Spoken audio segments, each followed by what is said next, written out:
This podcast is sponsored by nobody. Hey dudes, welcome to Splat from the Past, the only 80s themed horror sci-fi show where things can get totally radical. Now today, I will be welcoming Sarah Rush. You all remember her as the adorable Corporal Rigel on Battlestar Galactica, celebrating its 45th anniversary. She will be my third regular series cast member from that classic sci-fi show from the 70s. And, oh man, she did a lot of good work. I mean, she was one of the last contract players at Universal. I've talked to a couple of those, as you know, and she guest starred on The Incredible Hulk.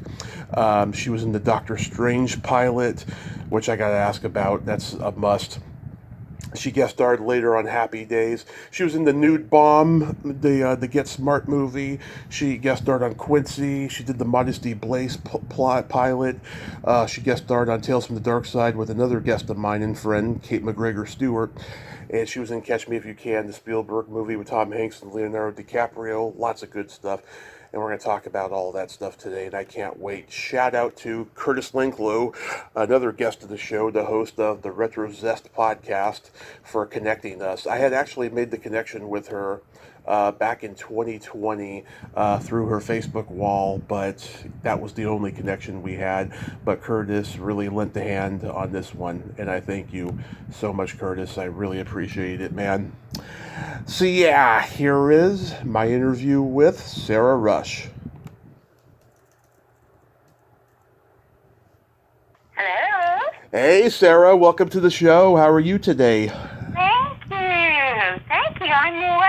How are you, Tommy? I am just fantastic, and Good. I can't tell you what a great honor this is. Thank you so much for finally coming on today. I'm so glad that Curtis could connect us properly. I goofed up for so long. I put it on my To-do list? Sure. And I'd be like, oh yeah, I gotta get back to that guy. And then I forget about it. I'm so sorry. It's okay, but we're here now, and that's all that matters. So, going back in time, did you gravitate toward acting early on in your childhood? I did. I absolutely did. I did plays when I was in elementary school. And then when I was in 7th grade, there was a woman who came to my little hometown, and she was only there a year. Mm-hmm. Very special woman, and she directed a play called A Little Match Girl. And she saw something in me, and so she cast me as that role, and it was just a really special play, a special role, and it really kind of captivated me. Wow, so did you get involved in school plays and community theater and stuff? Yeah, I did. I sure did. I did plays, and then when I was in high school, I did plays, and then I went to school for my doggies are talking to you. Thank okay. You guys. Anyway, and then I went to a community theater. I started calling. There was a theater about 45 miles from my town, mm-hmm. And in the days where there weren't internet. Freeways. So It just was, that would be a long way to go. But I started calling the director of the theater, and I think I was about 14. And he'd say, how old are you? And I said, 14. He said, well, call me back in a couple of years. Then I called the next year. How old are you? I said, 15. So then when I called when I was 16, and he said, sure. And of course, what I didn't realize was that he knew that I would have to drive. Yes, mm-hmm. Sir. And I can't believe that my parents let me, because I would gone all day, and then I would leave the theater at about 11 o'clock at night, and I would drive on these windy country roads and get home, like at 12:30, 1 in the morning. So, yeah.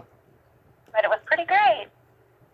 Yeah, I mean, the parents nowadays are a lot more helicopter and a lot more protective than they were in those days, I'll tell you that for sure. I can't believe it. And the thing that was really special about it was that I met my best friend, who's still my best friend to this day, because it was her father who was the artistic director and founder of the theater. And so, and I've gone back as an adult actor and done plays that she has directed. So it's a pretty meaningful circle. It really is. And I loved my drama teacher in high school was Charles Berryhill, and very sadly we lost him this year. Yeah. And I adored him, and he was always so encouraging to me. And then I went to Penn State University, and I had full scholarship to a Pennsylvania school because, Tommy, I don't know if you're aware of this, but I was the 1972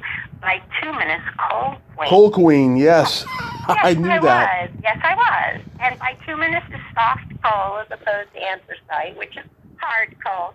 Well, anyway, so I won this contest, and I don't have one beauty queen gene in my body, but just by the grace of God, I won this, and I then went to Penn State University and had a great education.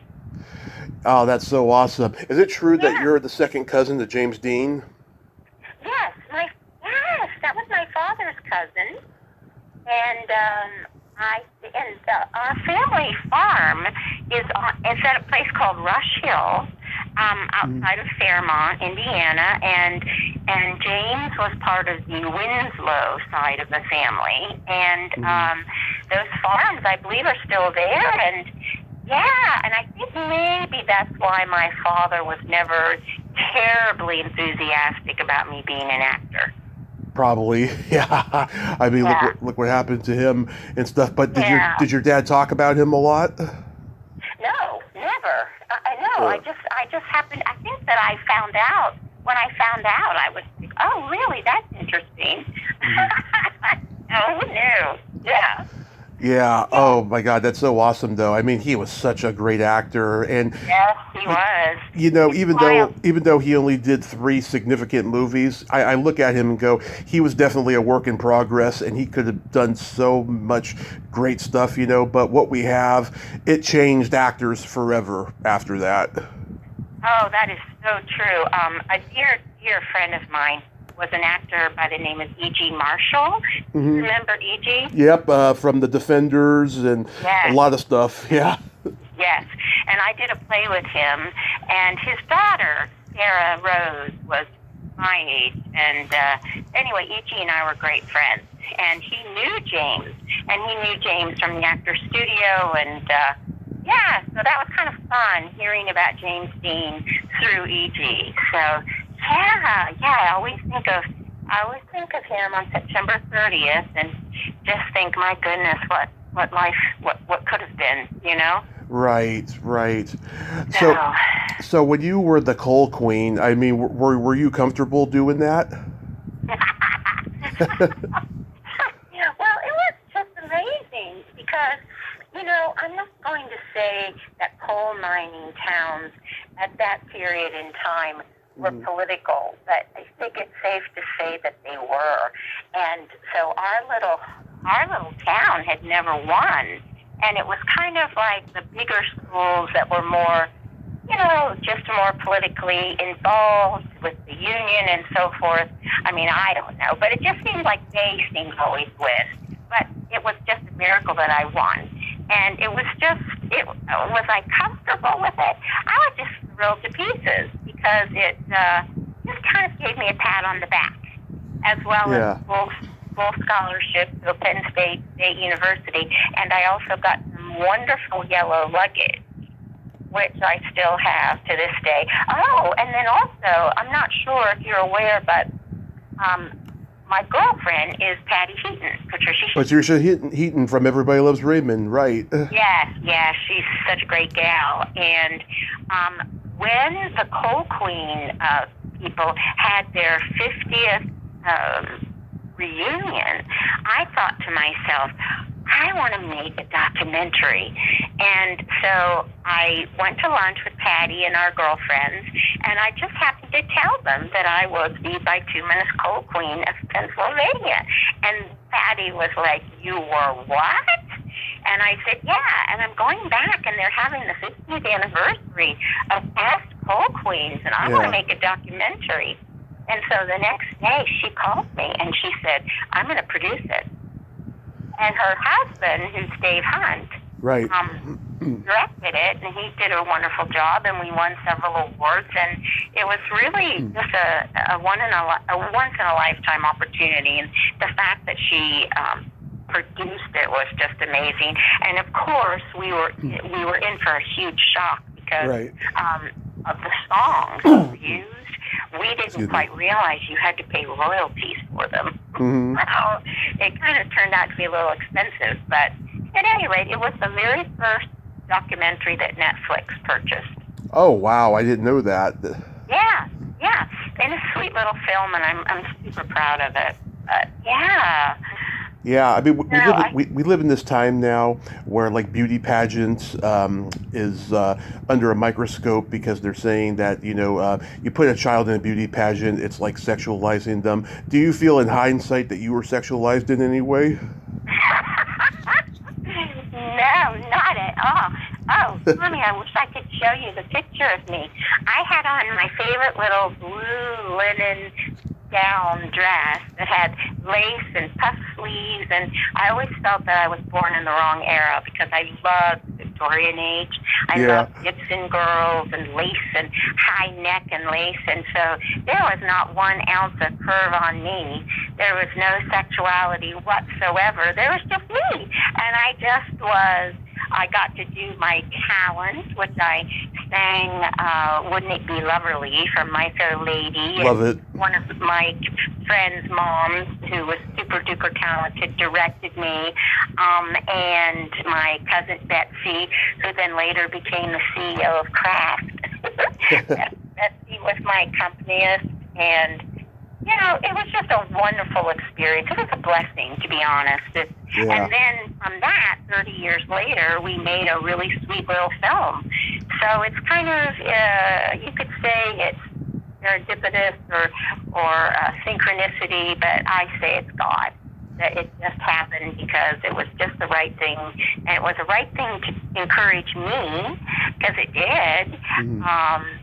Graduating, being a senior in high school, and then going off to major in theater, and it just kind of gave me a boost. You know what I mean? Oh, absolutely, yeah. And I always jokingly say that was before belly buttons were legal. Exactly. You would never have seen the belly button on me.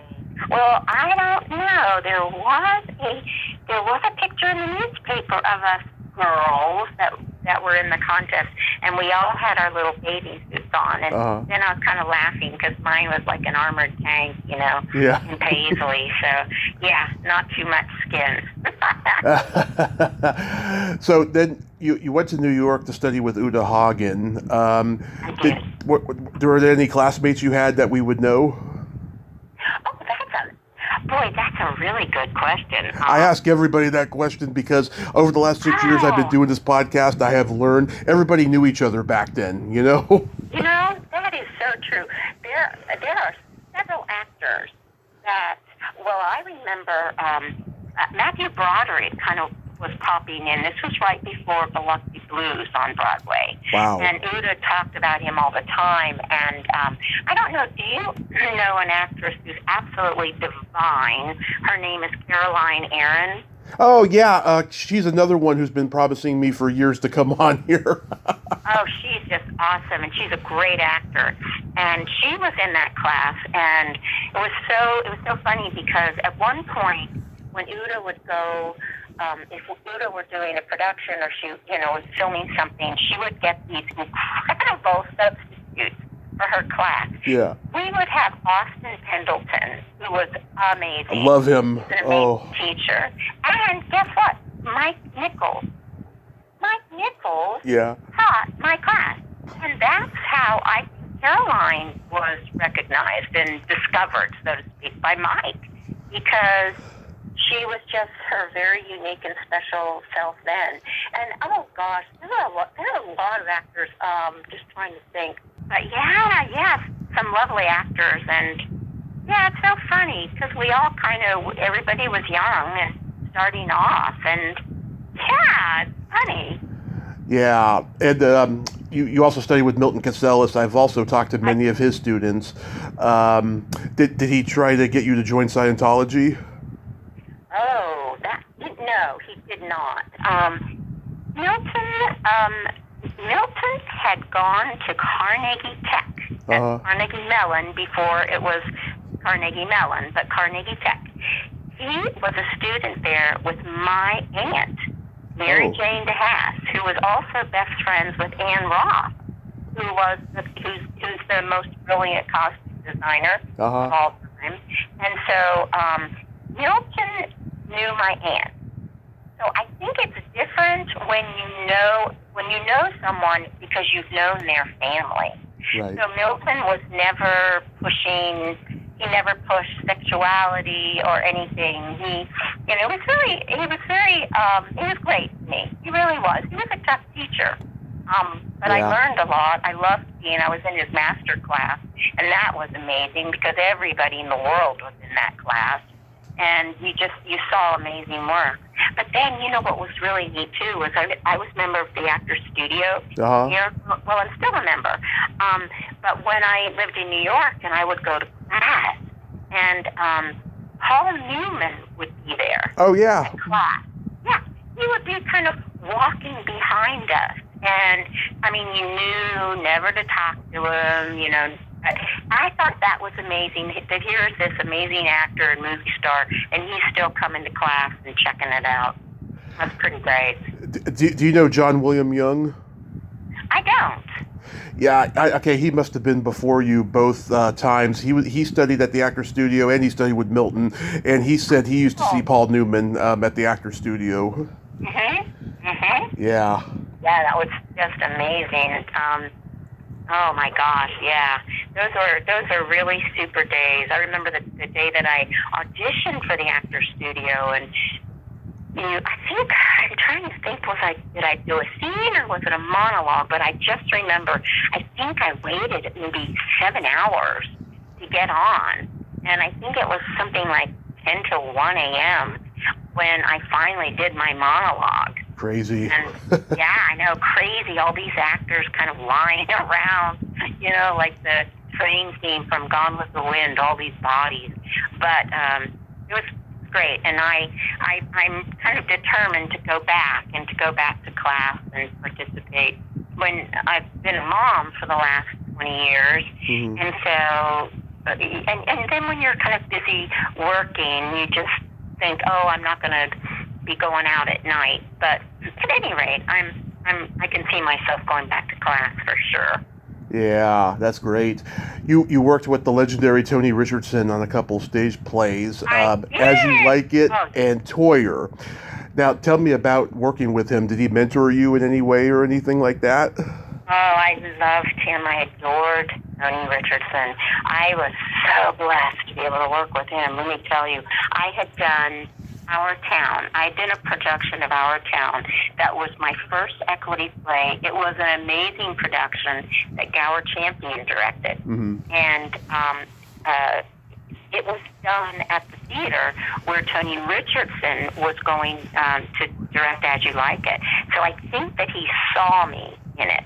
And then when I auditioned for him, oh my goodness, he just was so lovely, and it was such an amazing cast. Ian McShane and Bruce Davison and Stockard Channing, and oh my gosh, the list goes on. It was an amazing production, and just to work with him, he was so much fun. I remember going to his house, seeing his incredible art, and I'd always ask him questions about Vanessa Redgrave, and he was just delightful and lovely. And then this is the most amazing thing. After several years, when I moved back to New York, and I think it was 1991, that's when I was walking in New York, and there was Tony, and I ran into him, literally. And he said, Sarah, how are you? What are you doing? I said, oh, I just moved back to New York. And he said, great. And then he cast me as Kathleen Turner's understudy in Toyer, and within a few weeks went to the Kennedy Center, and we were supposed to open on Broadway, and unfortunately it closed 3 days before it was to open. But yes, he's a very special fellow, and I will say I think of him, and when he passed, I really mourned his passing. Yeah, very talented guy. What's that movie he directed? The Lovely Ones, the Lively Ones, back in like Oh, yes. '65. The Loved One. That's what it was. Yes. Yes. Yeah. Yes. Oh, yes. And do you know, another actor, a director, who was so wonderful was it? He directed A Lion in Winter. Anthony Harvey. Anthony Harvey, that's it. Yeah. Yes, he was such a great guy. And he brought Katharine Hepburn to the production of Our Town that I was in. And I'm not kidding you, Tommy. One night, the theater was quite cold. I do remember that because they would have air conditioning turned up very high because Katharine Hepburn had that kind of neurological thing. Mm-hmm. So at any rate, we did the production of Our Town, and Wendell Burton was my George, who was in A Sterile Cuckoo, and just such a dear, wonderful friend. And the stage manager came backstage after the show, and he said, "Sarah, Miss Hepburn is here to see you." And I said, "Oh, yeah, right." And it was Katharine Hepburn. And she said, "You are wonderful." So complimentary and so amazing. And then guess what? She invited me to dinner. And did you go? Oh, are you kidding me? Yes! Oh, tell me what that was like. Oh, and I always used to, I love to wear men's clothing at that time. And Oh, yeah. I love to wear, like, my dad's tie. So I had this kind of great kind of baggy pants and a vest and my dad's tie. So I looked perfect for Katharine Hepburn. And at the dinner was George Cukor, the director, myself, Katharine Hepburn, Anthony Harvey, Mm-hmm. and her secretary Phyllis. And it was when she was renting. Let's see. Oh goodness sakes, it'll come to me. Michael. Oh gosh, a gorgeous actor. It'll come to me. She was renting his house. So at any rate, Okay. It was just incredible to be in the presence of Katharine Hepburn. And I went to the bathroom. I went to her bathroom, and I'm like such a goofball. I was like, "This is Katharine Hepburn's bathroom," and I was just kind of looking around. And on her counter were prescription bottles. Mm-hmm. And guess what they said? What? S. Tracy. They were Spencer Tracy's prescription bottles. And you think, did she hold on to them for sentimental reasons? Wow. Or did she hold on to them because she was so practical? You know what I mean? Yeah. I could see her reusing little bottles. She was never over him. I know that. Oh, absolutely. And that was just so amazing. And then, get this. This is amazing. Did she swear a lot? She did not. But she did. It was so funny because I remember that she asked me if I thought she was paying too much for rent. And she was paying a lot. Yeah. But what am I going to say? I probably made $300 that week, and I was like, no, anyway. But I do know she knew that she was a superstar. I mean, she definitely knew that. I mean, how would you not know? Because she was. And so she was but she was just awesome. But then, super meaningful. Then, when clobbers you. Uh-huh. So years later, I had been pretty clobbered by life, and I was living. I'd been put under contract to Universal. I was in California, and then I'd gone back to New York, and I don't know. I'd gone through just kind of a hard time, and I was really overweight, and I was studying at Udahagen. There was a theater right around the corner, and I saw that Catherine Houghton was doing a play, and I thought, Katharine Hepburn, please. And I thought, I'm going to stay. I'm going to watch this. So there I was. I was quite early. Nobody was there. I was just waiting. And then all of a sudden, Katharine Hepburn walked down the stairs. And I said hello to her, and I was probably 45 pounds heavier than when she had last seen me, and had been over a decade. And I introduced her and introduced myself to her and told her who I was. She was so great. So anyway, at this particular theater, there were round tables. So you sat at a large round table. And so I was kind of sitting at a little table by myself, and I looked over at her table, and there was someone who was kind of waving, beckoning me, but I didn't think it was me. I literally looked behind me to see who are they calling, and it was me. And so I went over, and the fellow said, Miss Hepburn would like you to sit at the Houghton table. And so I joined their table. Wow, that is amazing. That's a very Zelig-like moment. It really was. And you know, the other thing about Katharine Hepburn that was kind of amazing was that, yes, she was an incredible movie star, but she was an actor first. She loved actors. She respected actors. So I think she just saw me as an actor.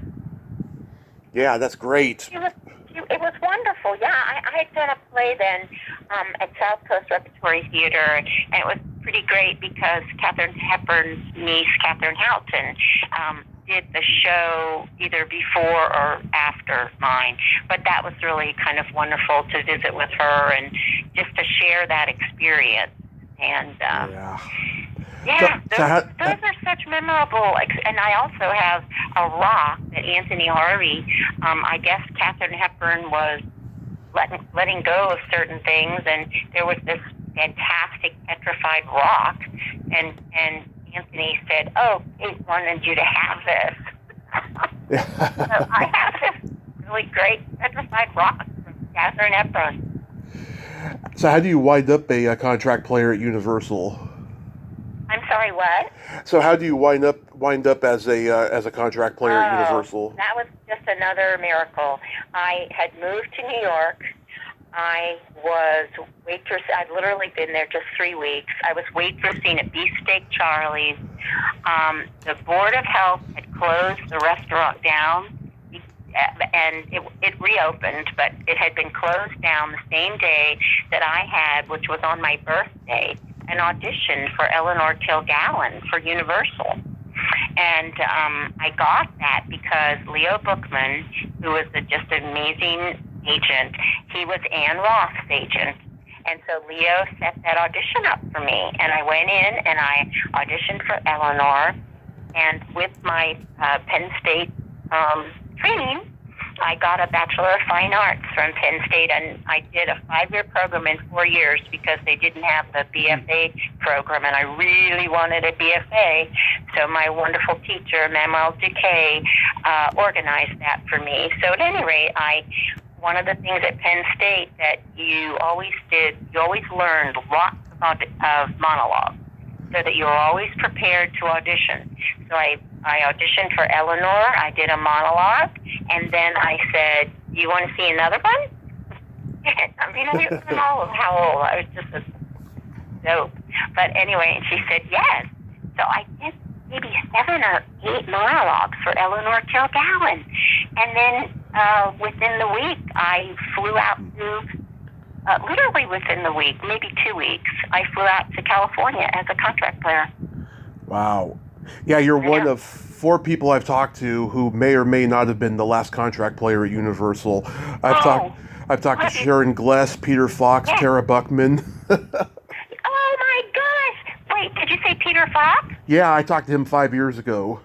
Oh, you are so lucky. I did a pilot with his wife, Sarah Denise. Nice guy. He's very into his art now. You know, he's an artist.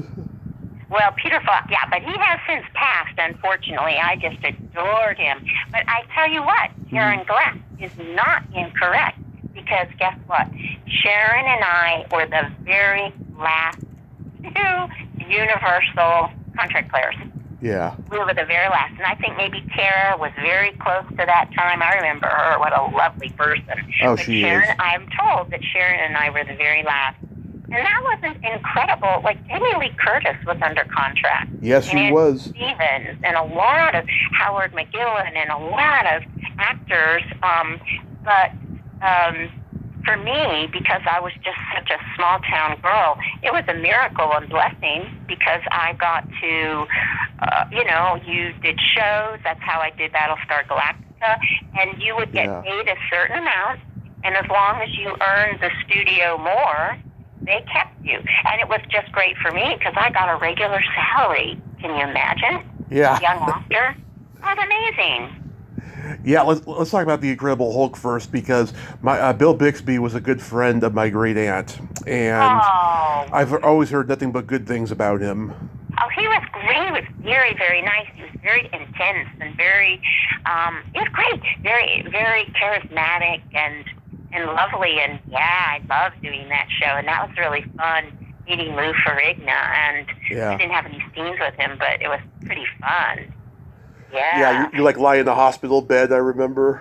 Yes, as a matter of fact, I was told that, so I played at that time a lot of unwed mothers, and so I found out that there was a pregnancy suit that had my name on it, because I did several pregnant gals, unwed pregnant gals, so that was kind of funny. But being at Universal, being under contract at Universal, was an amazing experience, because at that time, the security was Scotty at the front gate, and you just kind of drive up and say, "Hi, Scotty." He had a great Scottish accent, and he'd say, "Hi, Sarah," and just welcome you in. That was the security.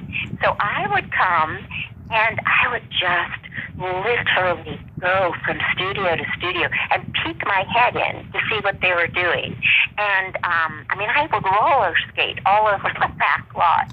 And it was so much fun. And I remember when Walter Matthau and Glenda Jackson were doing House Calls, the movie. Oh, yeah. And David Matthau, one of Walter's sons, who's now a news sportscaster. And Charlie's a director, or he used to be. Oh, maybe that was Charlie. That's their younger son. But David is the older son, and David is the funniest person I've ever known in my life. And he's a sportscaster in New Jersey, New York area. But at any rate, David would take me places with Walter. So it was just incredible to be around Walter Matthau. So just as a Universal contract player, just kind of going all around and on the lot, that was amazing. I'm sure that you couldn't do that now. But, no, I got to take a tour when I was 6, and this was 1990. And at that time, they weren't taking the people to the sets and watching them work. Instead, they were like showing them a video of like behind the scenes stuff by that point. Yeah, of course, but that's still pretty fun that you got to do that. Oh, I cherish it. I remember it like it was yesterday. I'm this fat little kid sitting there wearing my Mickey Mouse T-shirt because we went to Disneyland that weekend, and just like I'm just being blown away by the images I'm seeing on screen. All the movies I love are being, we're seeing like behind the scenes stuff about them and stuff. Oh, isn't that special? That's why you're doing this podcast now. I'm a latchkey kid. What can I say? Oh, that's so cool. That kind of reminds me of the producer, Ray Romano, but of Everybody Loves Raymond. Just that he used to watch television all the time, and his parents would say, you can't watch television so much. And here he went ahead and did Everybody Loves Raymond, and so amazing, and that's so funny. Now you were a latchkey kid. Yeah. Now this wasn't on your IMDb, but you mentioned it on Curtis's show. You were on the Oregon Trail. I was.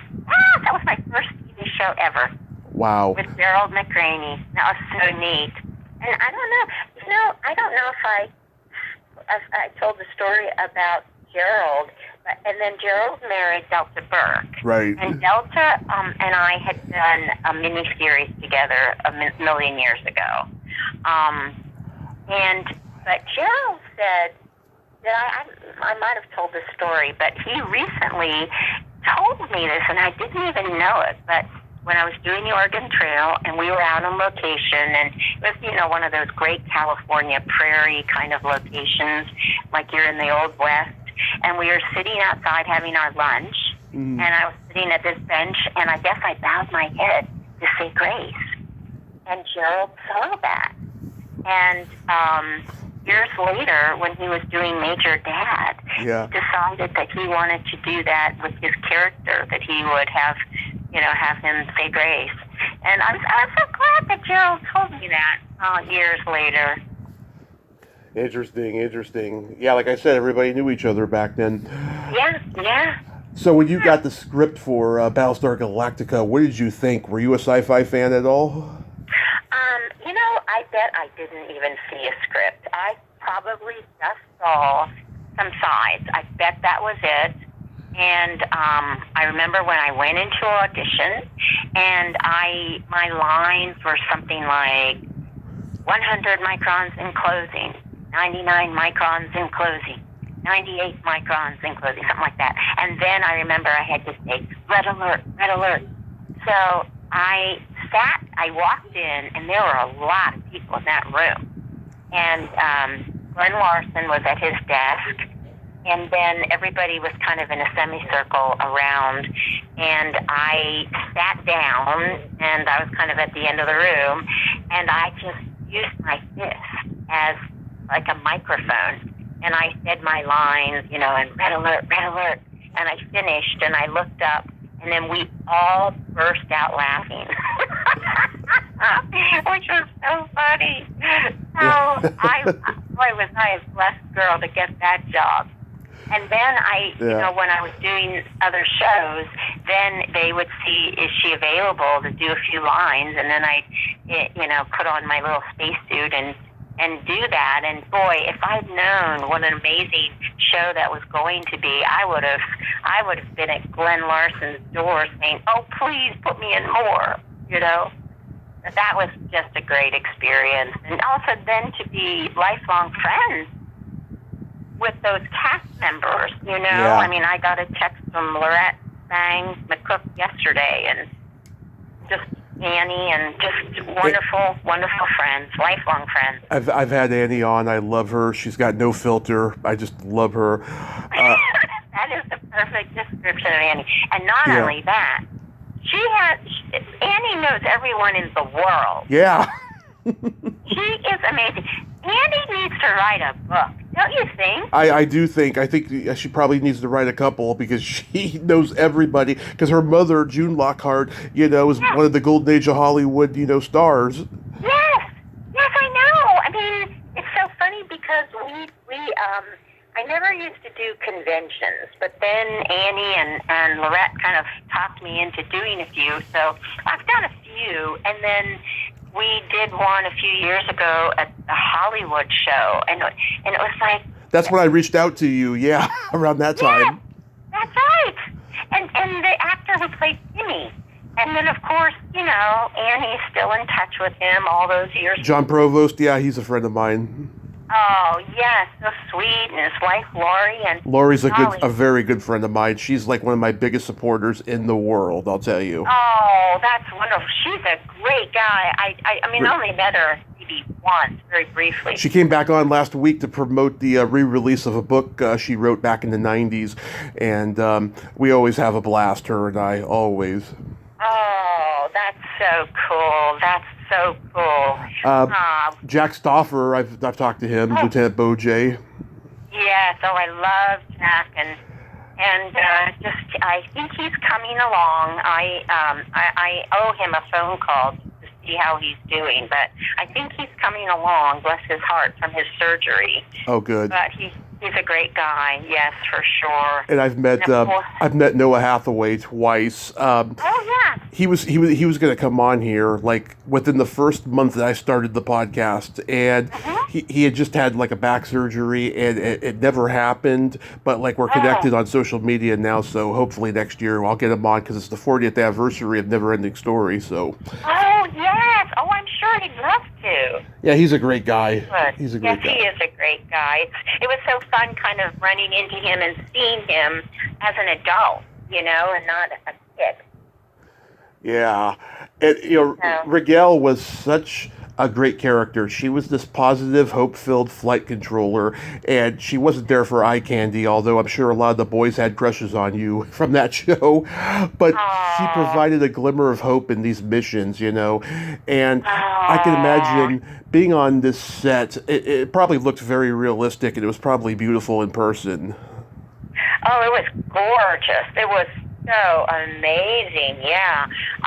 It really was. And, it's so funny because the people that love that show, and when guys come up and introduce themselves and say that they just really love the show, and it's so cute because they're there with their wife and their kids.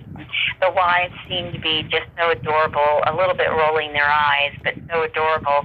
But the guys they were about 12 to 15 when they saw the show. Yeah. So I was kind of like the girl next door. So that's why they kind of felt like they could relate to me. So I've heard that a lot, and that absolutely really touches me. Well, you were so adorable with those braids, almost Princess Leia-like, but not quite. And your hair had been straight in the pilot, but then they had you wear braids. Yeah, I wanted to do that. That was my idea. And then one day, literally, we were filming, and then we filmed the scene, and then suddenly makeup hairdresser gal came over and started taking out my braids. And she said, they don't want braids anymore. And I thought, oh, all right, what are you going to do? So, yeah. But, yeah, I thought that was fun. It was just, you can imagine, I think I was all of 22 years old. Yeah. Yeah, so that was an incredible experience. I had my birthday one day on September 20th. And we went, and Lauren Green, we all went out to lunch. It was the whole cast, and they sang happy birthday to me, and it was amazing, really. No matter what I see Lauren Green in, he's always Ben Cartwright to me, always. Oh, I know, and he's such a gentleman. He was so lovely.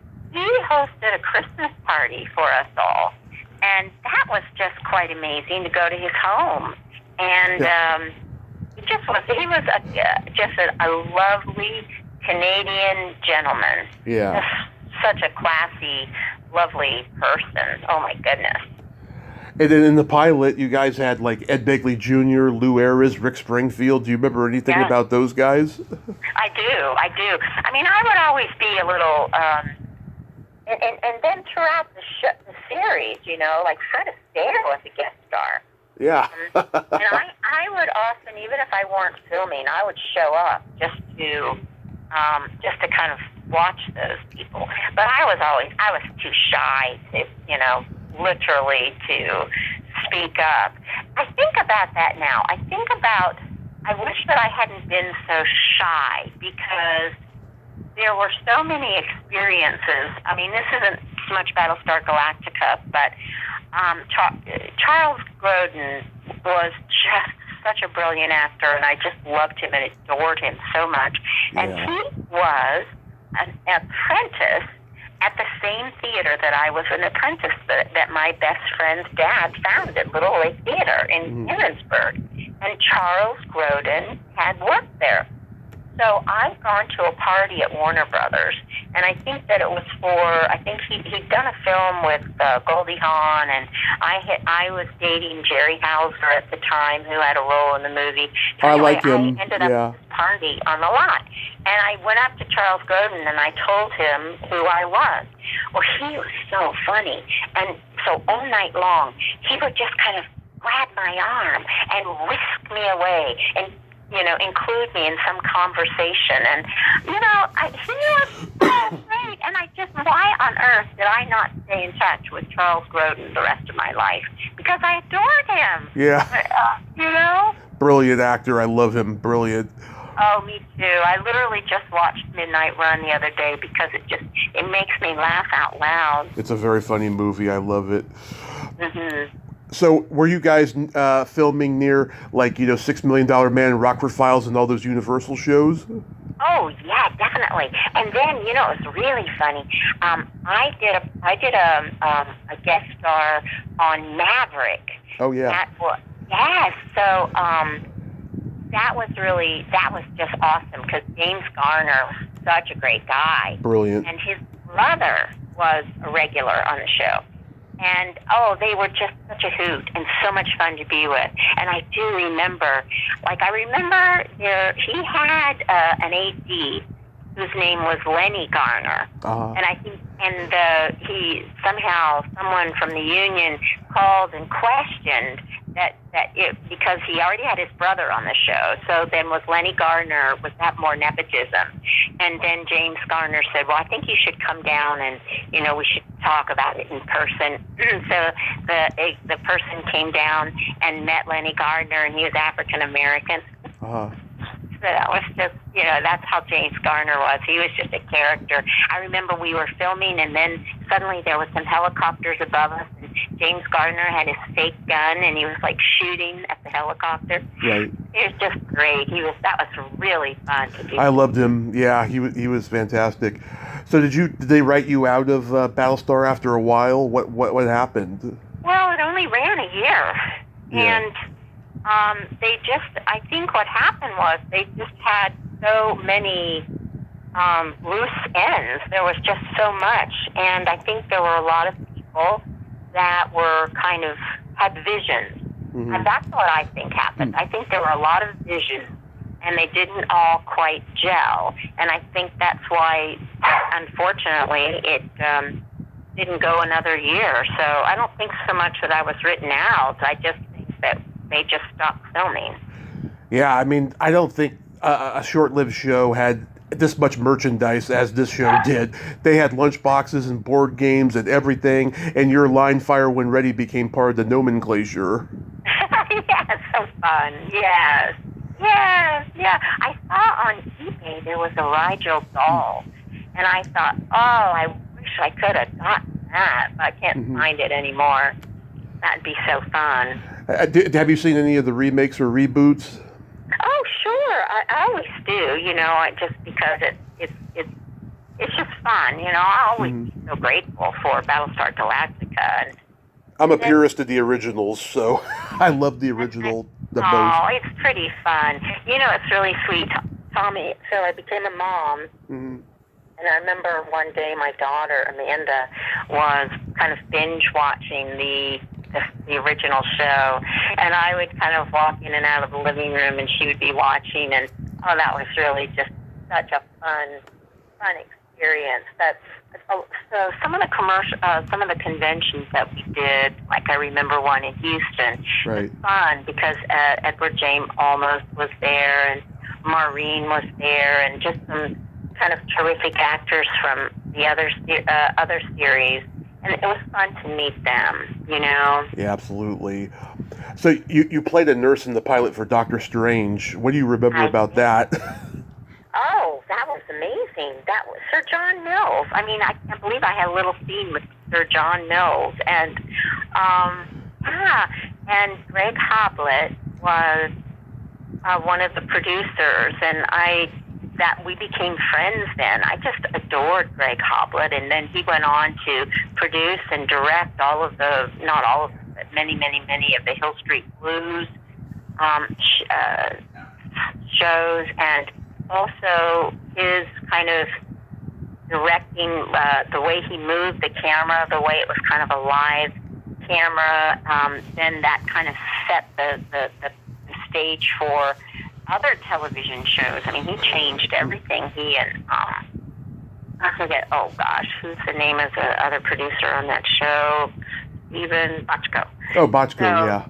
Yeah, two of them. They really changed television, and I haven't seen Greg in many years. I know he lives on the East Coast now, but that was really fun because I met him then and had years and years of friendship.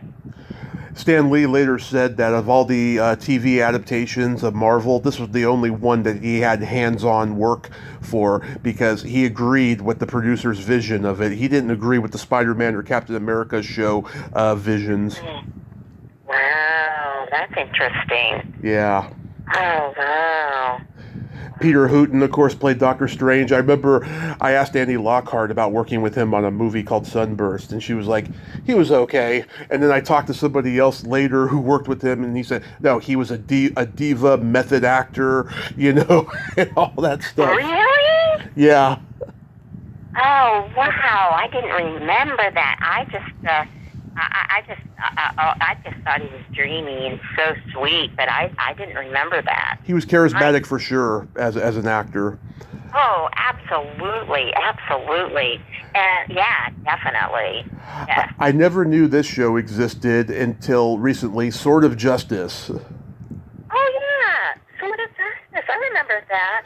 Oh, my goodness. I even remember, oh, gosh, I remember the director, Alan Levy, I think it was, who was, I believe that was, I worked with Alan several times around that period, and I just recently reconnected with him and his wife on Facebook, and honestly, I could say he was the nicest man, the nicest director. You hear horror stories about certain people. Yeah. He was the nicest director I've ever met. He's such a lovely person. It's so funny. That's even like, I was blessed enough to have a small role in Catch Me If You Can. I played Tom Hanks' secretary. I love that movie. I love it. I'm so thankful to that movie, and it was such an amazing experience. I had a kind of a really nice scene that they ended up not using. They actually didn't film it because at the last minute, Steven Spielberg had felt that it was kind of a little joke that Tom Hanks was playing on Leonardo DiCaprio's character, and then I guess they felt that it was mean-spirited, so they didn't shoot it. But nevertheless, I was on that movie for a week. It was life-changing, amazing, and as you can imagine, Tom Hanks is the most adorable, lovely person. He's my favorite actor. Oh, well, I understand. I think he's mine, too. He is such a doll. I worked for a week, and I would be in the makeup chair, and Leonardo DiCaprio was on one side, and Tom Hanks on the other. And I was like, you guys, can you imagine what this is like for me? Yeah. They just were so darling. And at the end of the week, Tom Hanks, I went up to him to say thank you for just being such a doll. Yeah. And he kind of grabbed me and put his arm around me, and he had the wardrobe gal take our picture. Oh. And I would never have thought to take a picture in a million years. And, I mean, can you imagine? And that meant so much to me. So I have a really sweet picture of myself with Tom Hanks. And then I remember, the scene in Catch Me If You Can when Leonardo is looking, he's kind of tearing out his profile that's in the FBI. Yes. Yeah. And so it's just him in that room, and he's looking up, kind of to make sure nobody's watching him. And you see him through blinds. Even Spielberg filmed it through blinds. And so after it was shot, and I was, of course, watching on the monitor, and then Leonardo DiCaprio came over to me and said, "How did it look?" I was like, Leo, there's a reason you're a star. I mean, it just cracked me up that he would ask me. But yes, indeed, that was an amazing experience. Yeah, it's such a great movie. I didn't even know that it was based on a true story till later. You're my second guest from Joni. I've talked to Barbara Mallory Schwartz. Love her. Oh, yes. Oh, I love Barbara. Yeah, that was a that was a privilege to be in that movie, let me tell you. I just love Joni Eareckson so much, and just every time I see her throughout the years, it is such a privilege. Oh, my goodness. Yeah. What an amazing woman. And what a great cast. Burt Remsen, Ernie Hudson, Richard Lineback. Wow. Yes, I know. I was so blessed. And I played one of her sisters, but I was the sister that pulled her out of the water. Right. So that was an unforgettable day. And the actor who played my husband, Jeff Austin, Jeff and I have been friends all these years. The closest of friends since then.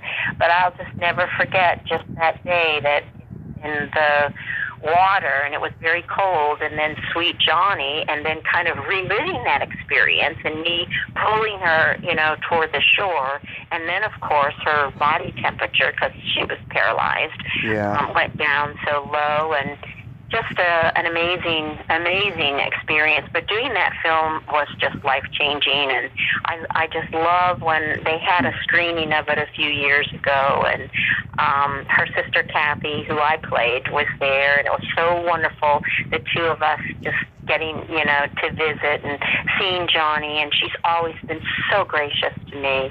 Oh, my goodness. That is beautiful. That really is. It really is. She's an incredible person. I love Happy Days. Tell me about that experience. Oh, that was great. That was so great. But it was also kind of a scary experience. I got hired by Jerry Paris, and my character was a little Anne Margaret, kind of sexy kitten. And so I wore this little mohair sweater, and I had long, flowing hair, and I was supposed to be a little sexy kitten. Well, they changed the role. And instead, the she-devil character was more kind of tough. And so I wasn't cutting it, but instead of firing me, they were so kind. They just kind of demoted me, so that I played Georgianne, who was Cher's sister. She played one of the she-devils. There were three of us. And then they had one of the writers from Happy Days become like the big tough character.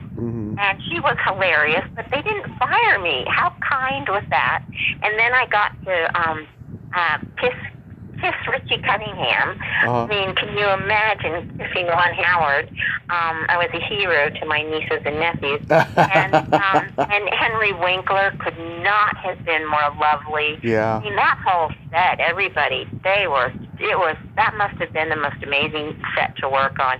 You hear about that. You hear about certain shows, and it kind of comes from the top down. I'm sure Jerry Paris was a doll, and then everybody it was a family, and it just came down. I've heard that about Third Rock from the Sun, John Lithgow, that just the way it trickled down from the very top, because every single person that was hired was just a great person. And so that's how Happy Days was. That was just amazing. I got to interview Marion Ross a few years ago. Did you? So lovely. Guess what? She called me back 2 hours later to tell me that I was a gentleman and that she had a fun time. And I'll tell you, I've had people call me back before, and never it was that wonderful. I mean, that is a class act you can't get nowadays, I'll tell you. Oh, is that right? Well, I totally believe it, and I would have the privilege. There's a brilliant actress, I'm sure you know, Amy Aquino, and Amy's done a million things. And I've heard her name. Recently did Bosch. She's just such a great actress, and she would have the Christmas party of the century, she and her wonderful husband. And so I would see Marion at Christmas parties at Amy's house, and she just was so lovely. I love that. I love that about actors, because there are just some wonderful actors. You know, there's another actor who I love so much, and that's Tony Shalhoub. Oh, yes. Tony, just such a brilliant actor and such a great guy. And Tony, when I did the documentary that my girlfriend did, the Bituminous Coal Queens of Pennsylvania, well, Tony and his wife Brooke are very good friends of Patty and Dave. So Tony would come to screenings, and he just was so kind to me. Well, so then I auditioned for Monk. And the one time I auditioned, and Tony was even there. Can you imagine the lead of a series auditioning with actors? Yeah. But the role was for a woman who was British, and the woman who got the role was very tall and thin, very thin. So I didn't get that job. So anyway, I was shooting a commercial, and my cell phone rang, and it was Tony Shalhoub. And he said, "Sarah, we're bringing you in for a role on Monk." And then he just kind of told me about it, and so I was like thrilled. So I went in the next day, and I was reading for a nurse, and then I got called back. Tony called me on my cell, give me a little direction, and then I went back and I booked that job, I'm sure only thanks to Tony Shalhoub. And then I got to do the last 2 episodes of Monk. Oh. The very last 2 episodes, I played his nurse. And he was so wonderful. At one point, there was a scene where there were a lot of people in a little hospital room, and I was supposed to go over, pick up the phone, and call for help. So we started to rehearse it, and I went over and I picked up the phone with my right hand, and Tony didn't say a word. No, but everybody was there, didn't point it out. He just looked at me, went over, and showed me to pick up the phone with my left hand, which then would keep me open. Wow. I know, such a great guy. I had such a wonderful time on that show, and it was such a blessing, and I love Tony Shalhoub, that when it was finished, we worked that week, I worked the week, I got to do 2 of the shows, and I was leaving Paramount, and I was on cloud a million. I was so happy. I was so excited. And I was driving out of Paramount, and the guards were like frantically waving in front of me. And I thought, oh my goodness, what's happening? Well, I was driving out of the entrance. And I was just so excited and thankful. And yeah, that's Tony Shalhoub, let me tell you. Yeah, he seems like a total mensch from all the interviews I've seen and heard and stuff. That is the word. Yes. That's the word. Guess who I just interviewed recently from the Nude Bomb? Who? Andrea Howard. Oh, she's a great gal. I haven't seen her for a long time. That movie was really fun to do. And Gary Imhoff, who was the actor who played my fraternal twin brother, it's so funny because a mutual friend of ours said, hey, Gary wants to say hello, so I just got his number, and I'm going to give him a call. Yeah, oh my God, like, I love the original Get Smart, and I'm trying to get Barbara Feldon to come on and stuff currently, but like the Nude Bomb, oh my God, that was like totally out of left field. I don't think anyone expected it to be what it was, No, I think you're absolutely right. That was just, I was a lucky girl to get on that show. That was amazing. Oh my goodness. When I think back on those experiences, like especially that, I wish I didn't have it. I wish I hadn't had much fear, because I certainly had a lot of fun, but I also was always so self-conscious and wanting to make sure I did it correctly, and I wish I could have been a lot more free, because those were amazing experiences. Couple quick things before we wrap it up. Quincy M.E. My dad is a huge Quincy fan. So what was Jack Klugman like to work with? Jack Klugman, I am so thankful that you brought that up, because there's nobody like Jack Klugman. And I'll tell you why. Jack Klugman was from Pittsburgh, and he had gone to Carnegie Mellon, Carnegie Tech, the same school that my aunt had gone to. And he was such a great friend. And, well, first of all, let me just tell you this, that the actors who played his castmates on Quincy, they were all college friends. And one of his friends, who, I forget who's the actor's name, but he had white hair, I think he played Eddie. Anyway, he was having open heart surgery. And Jack was there at the hospital. And he said to him, listen, pal, you're going to get through this fine, and then when you're better, you've got a series to look forward to. And for me, when I did the first show of Quincy, he was so wonderful to me. He worked extra hours. I guess in his contract he could go home at a certain time, but he didn't leave. At one point, he told me something that I shouldn't have done, but he said it so subtly and kindly, and I totally understood, because it was something that I was kind of like closed and bowing my eyes, just thinking, oh, this is terrible. But then he said that was taking the attention away from another actor. And he was such a great guy, and he wrote me this lovely note. He said, oh, you've got such talent, pal. And then, so I had a ball when I did it. And then for the next few years, I would get a role on that show, and I wouldn't even have to audition. So that's who Jack Klugman was. Just amazing mensch, a great guy, supportive to other actors, to his friends, to young actors, and I adored him. Nice. What about the Modesty Blaze pilot? Oh, that was incredible. That was incredible. I had such a fun time on that. I love those actors. And I remember that, Anne, what's Anne's last name? Anne Turco. Yes. I kind of had an amazing experience because I was auditioning for it, and I was outside in the office. And I thought I heard my name called. And I kind of went over to the door, and I heard Barney Rosenzweig say, "We need somebody to come in here and make us laugh," which totally surprised me because the character was kind of a serious character. Right. And so I made this little adjustment, and I went in, and I made them laugh, and I booked that job. Nice. So, but of course, that was like the one Barney Rosenzweig pilot that didn't get picked up. That's bad. That would have been swell.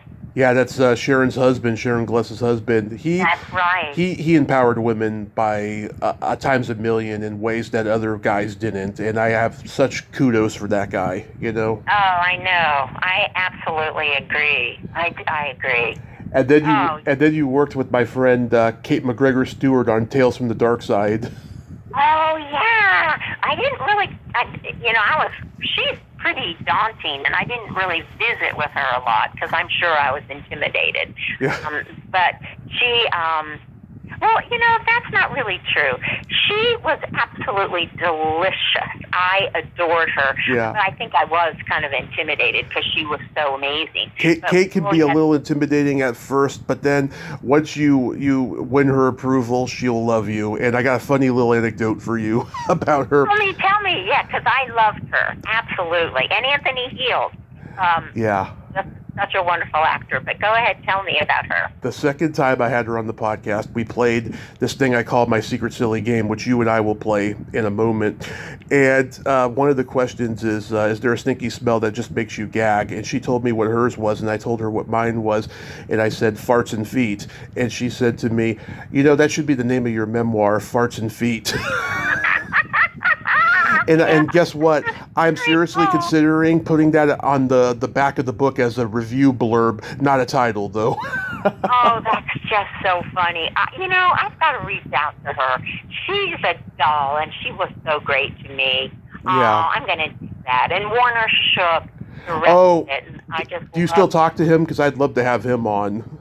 Oh, I haven't talked to Warner in years, and I adored Warner. As a matter of fact, it all is so connected. Warner was Gala Champion's assistant on our town play that I did. I mean, Warner Shook, what a brilliant guy. He's the brother in Creepshow, Ed Harris's brother-in-law, Yes. and he's so funny in that role. Yeah, I'd love to have him. And I've had all the people from the Romero franchise on. They don't even know how to get in touch with him. He's like always MIA, but I know he directs theater at least. Oh yeah, for sure. Yes, he's in the San Francisco area, and I haven't talked to him in years, and I really love Warner. Well, if I ever make the connection, I will connect you two. Oh, that would be so wonderful. Thank you. I'd love that. Thank you. Yeah, you just think, life goes by, and then suddenly you just realize, I really want to reach out to that person. That person really meant a lot to me. That person was a very meaningful part of my life. And a lot of times when actors work with each other, you work for a short period of time, and it can be kind of an intense period of time. Yeah. But you get to know each other quite well, and then you move on. And it's just amazing to me how so many of those connections, those people, are still in my life. It absolutely is. So what do you got going on these days? Right this second, as you know, just the actors, thank goodness the writer's strike is over, and the actor strike is still happening. And I started doing, when my daughter my daughter's adopted, and I was so grateful to be a mom. Oh. And so I started doing a lot of commercials because I could be a full-time mom and take her on my auditions and so forth and still make a living. So I wish that I hadn't kind of stopped doing, I would do some film stuff, some television stuff, but, I was really focusing on commercials. Now, when we get back to work, I am just going to pursue getting work. I love it. I miss it. I was talking to someone not too long ago. I remember I was shooting this job. I think it was a commercial, and it was very early in the morning. It was still dark out, and I was driving west from my area of town, and it was foggy. So it was even hard to see, and it was blackout. Mm-hmm. And I looked in the mirror, and I was smiling. Oh, and it was pouring down rain. Yeah. And I had this huge smile, and I started laughing, and the reason why, I was going to work. So it was foggy, torrential raining. It was 5 a.m. It was dark out. But I had a huge smile because I was going to work. So, actors love to work, and it's a blessing when you get just wonderful jobs, and I just want to keep working, too, and I hope that I'll have that opportunity. I'm grateful for commercials, but I'm also really wanting to do film and television, too, so... Oh, I think you can do it, and I think because you were on Battlestar Galactica, there's a lot of other latchkey kids out there in the business that would love to have you. Oh, thank you for that. That's so kind of you. Thank you. Of course. So let's play my secret silly game real quick. It's a series of silly slumber party questions. No win or lose. It's just pure fun. And how the game works is I ask you the question, you answer it, and then you ask me that exact same question, and I answer it. And you can feel free to comment on the answers because they might be funny. Okay. All right. I'm game. Sarah, are you ticklish? I'm so ticklish, it's pathetic. I laugh thinking about being tickled. Tommy, are you ticklish?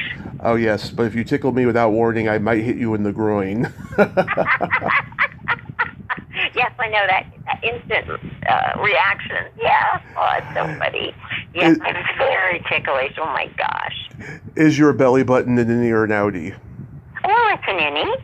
And Tommy, tell me, is your belly button an innie or an outie? It's an innie. Okay, good. What color are your toenails painted? Right now, they're painted kind of a nice, it's called anniversary white.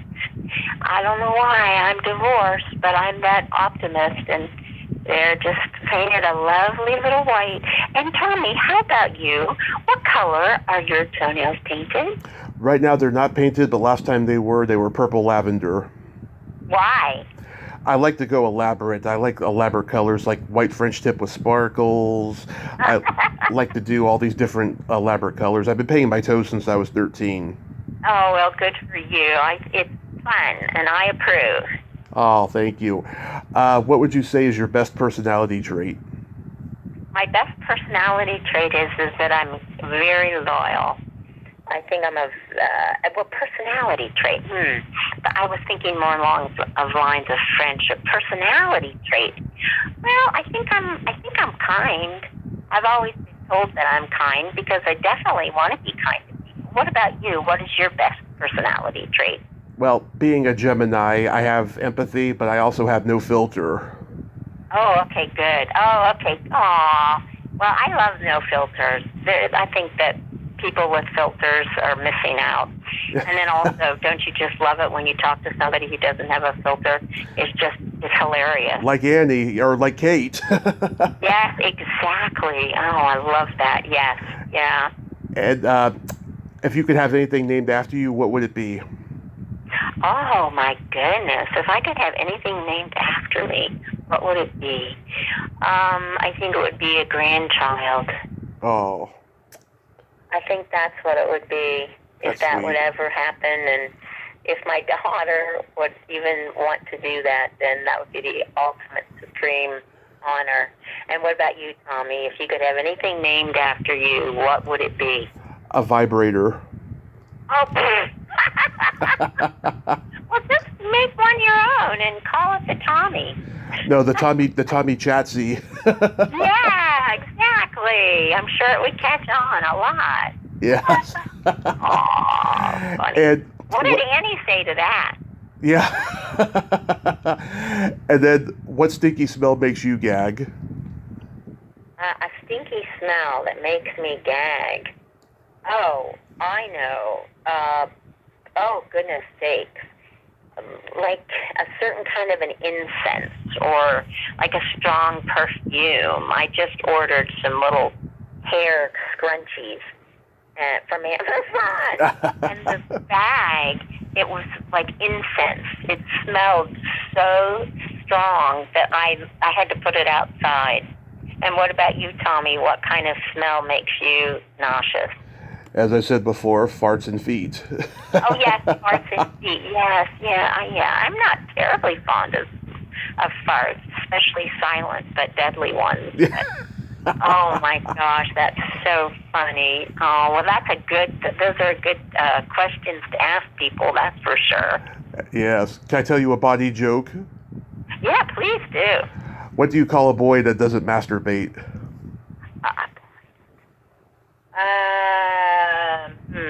I don't know. What do you call them? A liar.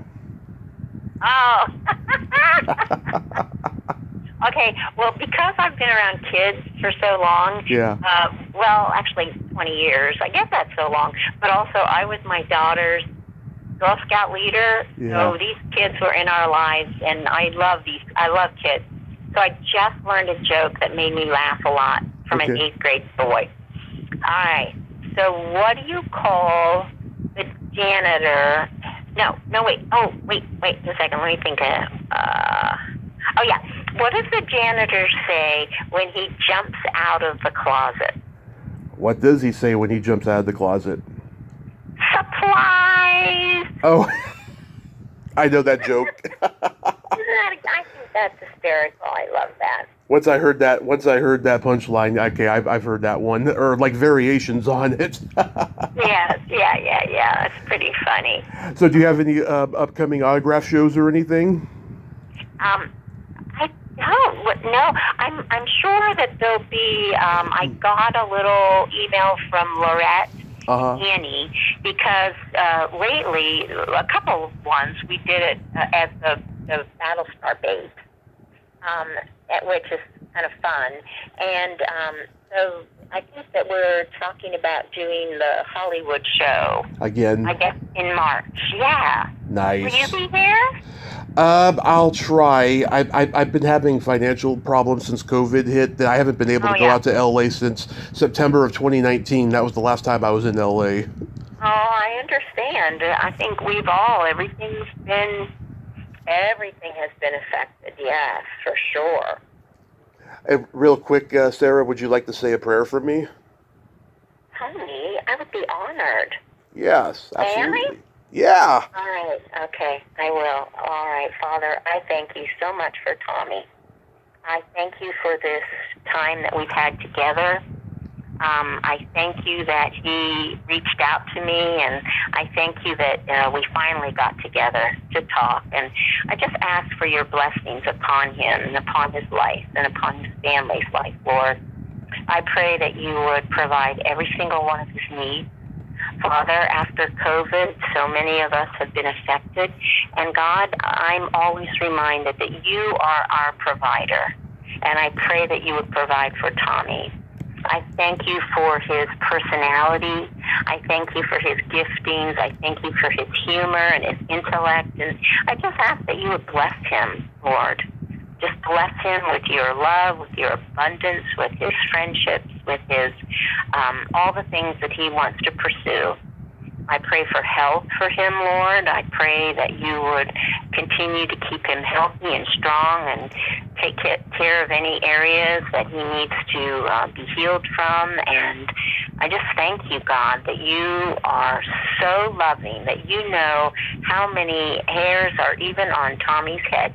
That's how much you know about him. That's how much you care about him and every detail of his life. And so I just pray for your blessings to be upon him. And I thank you that I've met him. I thank you for our new friendship. And I thank you for every single person who's listening to this podcast. Just ask that you would bless them and keep them and let them tangibly know how much you love them. And I pray this in Jesus' name. Amen. Amen. Sarah, that means so much to me. Thank you so much for coming on. Well, thank you. Thank you, Tommy. It's been so nice visiting with you. It sure has, and thank you, Curtis, for connecting us. And I hope you have a happy holiday season. Be safe out there, and I will let you know if I'm ever at an autograph show that you're at. Oh, you must. Please do. Stay in touch. I will. All righty. God bless you. You take care. God bless you. Okay. Bye. Bye-bye. Well, there you have it. Sarah Rush. Ain't she a sweetheart? Oh my God, what a sweet, sweet, charming lady. I'm so glad we could have that talk today. And that prayer, what a prayer that was, huh? Wow. I was so honored that Sarah Rush said a prayer for me. Thank you so much, Curtis, for connecting us once again. Well, until next time, this is Tommy Throwback Kovac saying there's no shame in living in the past because the present sucks. Later, dudes!